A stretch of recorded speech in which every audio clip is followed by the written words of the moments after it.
جب آپ لفظ کامیابی سنتے ہیں تو آپ کے ذہن میں کیا تصور ابھرتا ہے؟ بڑا بینک بیلنس، شہرت، بنگلہ، مہنگی گاڑی؟ یہ کہنا کہ یہ کامیابی نہیں ہے غلط ہوگا۔ یہ کچھ حد تک تو کامیابی کے زمرے میں آتی ہیں، لیکن یہ تمام چیزیں دنیاوی کامیابیاں ہیں۔ سوال یہ ہے کہ کیا یہ دولت اور شہرت آپ کو رات کی پرسکون نیند اور ایک مطمئن دل کی ضمانت دیتی ہے؟ شاید نہیں۔ بسم اللہ الرحمن الرحیم۔ رب زدنی علما یا علیم بذات الصدور۔ السلام علیکم، میں ہوں آپ کا health and life coach doctor Syed Faisal Jilani. ہمارا مسئلہ یہ ہے کہ ہم نے کامیابی کو صرف اس دنیا کی فانی منزلوں تک محدود کر دیا ہے، لیکن ایک مسلمان کے طور پر ہماری کامیابی کا تصور اس سے کہیں زیادہ وسیع ہے۔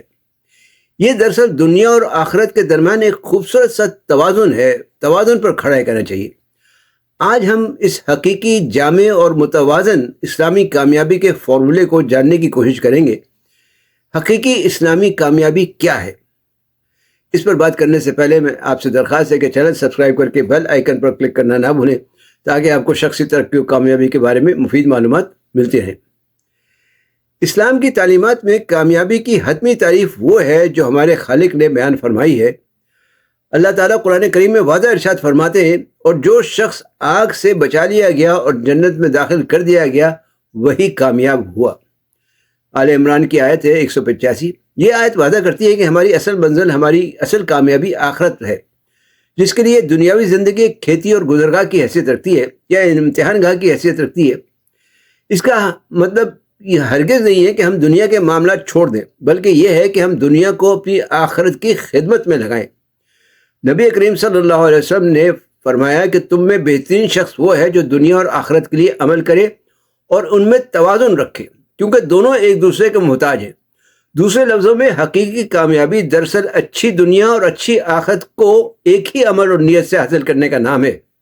اصل میں ہمارے معاشرے میں ایک بہت بڑی غلط فہمی پیدا ہو گئی ہے کہ روحانیت اور مادی ترقی ایک دوسرے کی ضد ہے، جبکہ ایسا نہیں ہے۔ اسلام ہمیں حلال طریقے سے مال کمانے، ترقی کرنے اور ایک بھرپور زندگی گزارنے کی بھرپور ترغیب دیتا ہے۔ ایسا کیوں؟ کیونکہ ہمیں اپنے اہل ویال کی ذمہ داری پوری کرنی ہے، اور ایک مضبوط و خوشحال شخص ہی معاشرے اور امت کی خدمت کے لیے کھڑا ہو سکتا ہے۔ جب آپ حلال کمائی کرتے ہیں اور اپنی نیت یہ رکھتے ہیں کہ اس مال سے میں خود بھی خوشحال ہوں گا اور اللہ کی مخلوق پر بھی خرچ کروں گا، تو آپ کا وہ پیشہ یا آپ کا کاروبار، آپ کی جاب، سب ایک عبادت بن جاتی ہے۔ اسی لیے ہمارے دنیاوی کاموں کی نیت ہی وہ کنجی ہے جو دنیاوی کوششوں کو آخرت کا ثمر بنا دیتی ہے۔ سائنسی طور پر بھی یہ بات ثابت ہے کہ جو لوگ اپنے کام کو کسی بڑے مقصد یعنی کسی بڑے پرپس کے ساتھ جوڑتے ہیں، وہ زیادہ ذہنی سکون اور بہتر کارکردگی یا پروڈکٹیوٹی حاصل کرتے ہیں۔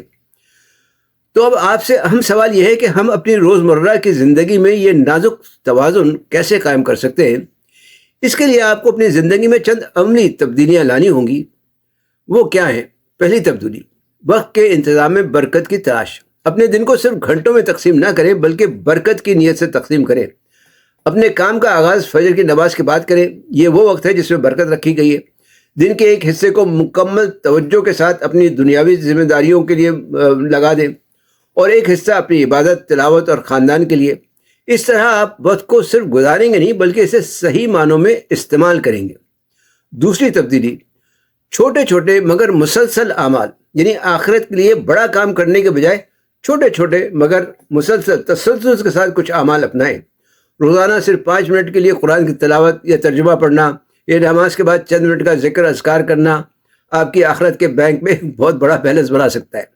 یہی وہ مستقل مزاجی یعنی کنسسٹنسی ہے جو اسلام میں بہت پسند کی گئی ہے۔ تیسری تبدیلی، مالی توازن اور صدقہ۔ اپنے مال کو 3 حصوں میں تقسیم کریں۔ ایک حصہ اپنے ضروری اخراج کے لیے، دوسرا حصہ مزید کمانے کے لیے یا سرمایہ کاری کرنے کے لیے، اور تیسرا حصہ صدقہ و خیرات کے لیے مخصوص کر دیں۔ تحقیق سے ثابت ہے کہ دوسروں پر خرچ کرنے سے انسان سب سے زیادہ خوشی اور اطمینان محسوس کرتا ہے۔ یہ حصہ نہ صرف آپ کا مال پاک کرتا ہے، بلکہ آپ کے رزق میں برکت بھی لاتا ہے۔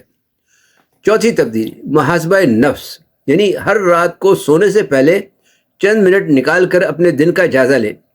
آج میں نے دنیا کے لیے کتنا وقت اور محنت صرف کی، اور آخرت کی تیاری کے لیے کیا کیا۔ اگر ایک پلڑا بھاری محسوس ہو تو اگلے دن اپنا توازن برابر کرنے کی کوشش کریں۔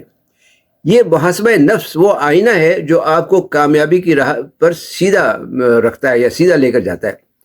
آپ یہ توازن اپنی زندگی میں لائیں تو آپ کو صرف کامیابی ہی نہیں بلکہ غیر معمولی فوائد حاصل ہوں گے. سب سے پہلے آپ ذہنی سکون اور اطمینان پائیں گے. آپ ناکامی کے خوف سے آزاد ہو جائیں گے کیونکہ آپ جان جائیں گے کہ آپ کی ہر جائز کوشش ضائع نہیں ہوگی. اگر دنیا میں اس کا ثمر نہ بھی ملا تو آخرت میں ضرور ملے گا. دوسرا، آپ کی زندگی میں ایک واضح مقصد آ جائے گا جس سے آپ کے کام میں فوکس اور اس کی توانائی بڑھ جائے گی. خلاصہ یہ ہے کہ کامیاب مسلمان وہ نہیں جس کے پاس دنیا زیادہ ہے، بلکہ وہ ہے جس نے دنیا کو اپنی آخرت کی تعمیر میں لگا دیا. آج سے اپنی نیتوں کو بدلیں اور اپنی زندگی میں یہ توازن لے کر آئیں. ویڈیو دیکھنے کا شکریہ. اگر پسند آئی ہو تو لائک اور شیئر ضرور کریں. علم پھیلانا بھی صدقہ جاریہ ہے. آپ اپنی زندگی میں توازن کیسے لائیں گے کمنٹس میں ضرور بتائیں.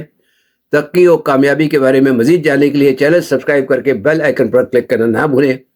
اللہ تعالیٰ آپ لوگوں کو دین و دنیا دونوں میں کامیابی نصیب فرمائے. آمین. والسلام علیکم ورحمۃ اللہ وبرکاتہ.